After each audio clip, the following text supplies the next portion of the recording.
Brought to you by Candid. Candid dusting powder, 4 skin problems का एक expert solution.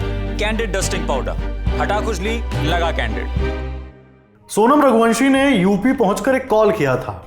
तभी सामने मौजूद शख्स ने कहा, नजदीकी थाने जाओ, वहां जाकर सरेंडर कर दो। जब राजा रघुवंशी की हत्या के मामले में एक एक कर सूत्रों के हवाले से कई दावे किए जा रहे हैं, तभी जिक्र हो रहा है एक ऑडियो का। उस शख्स का ऑडियो जिसकी बात सोनम ने सुनी। दरअसल सोनम के भाई गोविंद ने एक ऑडियो रिकॉर्ड किया शिलोंग एयरपोर्ट से। गोविंद के मुताबिक उन्हें 8-9 जून की दरमियानी रात सोनम का कॉल आया था, जिसके बाद उनके कहने पर सोनम ने सरेंडर किया है। वह कहते हैं कि सोनम पर लग रहे सारे आरोप गलत हैं। इस ऑडियो में वे जोर देकर कह रहे हैं कि उन्होंने ही पुलिस से बात करके सोनम को पुलिस कस्टडी में भेजा है। सुनिए उन्होंने क्या कुछ कहा है। धन्यवाद सभी लोगों का। मैं ना एयरपोर्ट पे हूँ, चेकिंग पॉइंट में। तो मैं सिर्फ इतना बोलना चाहता हूँ कि सोनम रघुवंशी का मुझे कॉल आया था रात को 1:30 बजे, और मैंने उसको जो भी आसपास का लोकल थाना है वहाँ पे उनकी कस्टडी में दे दिया था। और उसके बाद में मेरी बात हो गई थी लोकल थाने से, और वो 3 बजे तक थाने पहुँच गए हैं। अब आगे की प्रोसेस मुझे मालूम नहीं है, मगर मैंने मेरा टिकट वगैरह करवा के और मैं यहाँ से निकल चुका हूँ शिलोंग से, और मैं 12:30 बजे गोरखपुर पहुँचूँगा, और वहाँ से बाय कार मैं आगे के लिए निकलूंगा, जहाँ भी सोनम जिस थाने में है वहाँ के लिए। और थाने की कस्टडी में हमने दिया गया है, मेरे थ्रू दिया गया है बयान, और मैंने ही थाने पर फ़ोन लगा के सोनम को कस्टडी में दिया है। ये ऑडियो आप सभी ग्रुप में डाल दीजिए। जो भी इल्ज़ाम लगा रहे हैं वो सब गलत है, मगर अब जो भी है फैसला सरकार करेगी। राजा रघुवंशी का शव मिलने के बाद पुलिस की कार्यशैली को लेकर भी कई सवाल उठ रहे थे। सवाल यह भी था कि आखिर सोनम कहां हैं, लेकिन उनके सामने आते ही पूरी थियरी बदल चुकी है। मेघालय डीजीपी इदशिशा नोग्रांग ने कहा है कि राजा रघुवंशी की हत्या सोनम ने कराई थी। कॉन्ट्रैक्ट किलर को सुपारी देकर इस वारदात को अंजाम दिया गया था। वहीं सोनम का कहना है कि वह अपने पति के साथ मेघालय ट्रिप पर गई थी, जहां कुछ अज्ञात लोगों ने उनके पति की हत्या कर दी, फिर उन्हें अगवा कर लिया। सोनम का यह भी दावा है कि घटना के वक्त उनके गहने लूटे गए थे। आगे वह कहती हैं कि किडनैपर्स ने उन्हें एक गाड़ी में बैठाकर गाजीपुर के ढाबे के नजदीक छोड़ दिया था, जबकि गोविंद जो सोनम के भाई हैं वह अपनी बहन से मिलने गाजीपुर के सखी 1 स्टॉप सेंटर पहुंचे, जहां सोनम को पुलिस कस्टडी में रखा गया है। इस दौरान मीडिया ने उनसे सोनम से जुड़े सवाल पूछे, जिस पर गोविंद ने कहा, जब उसका फोन आया तब हम भावुक हो गए। इसके बाद हमने उसे पुलिस को रिसीव कराया।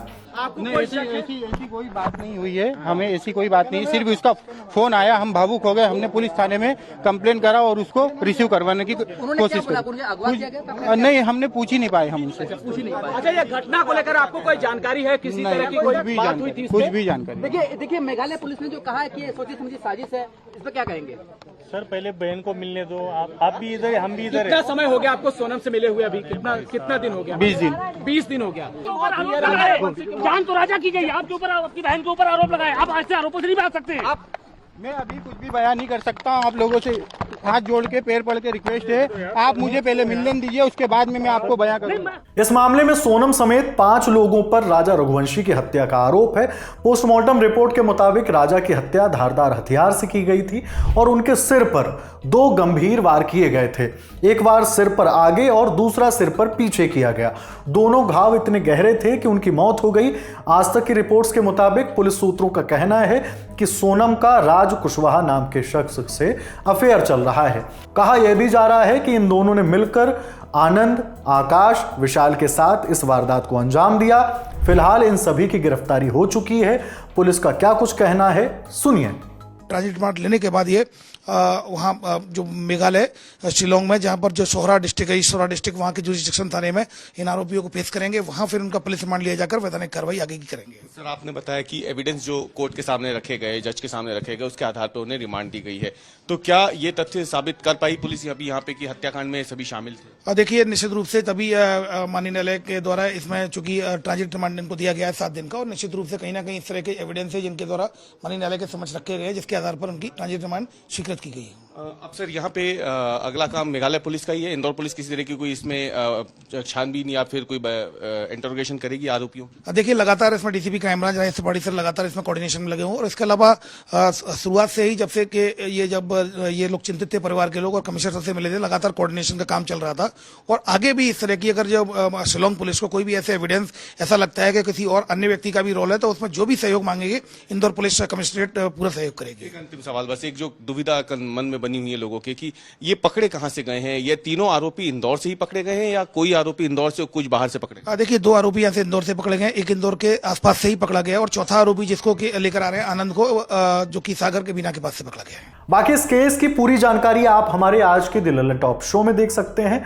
आप तक हर अपडेट्स हम पहुंचाते रहेंगे। ये जानकारी आपके लिए जुटाई है हमारे साथी शुभम ने।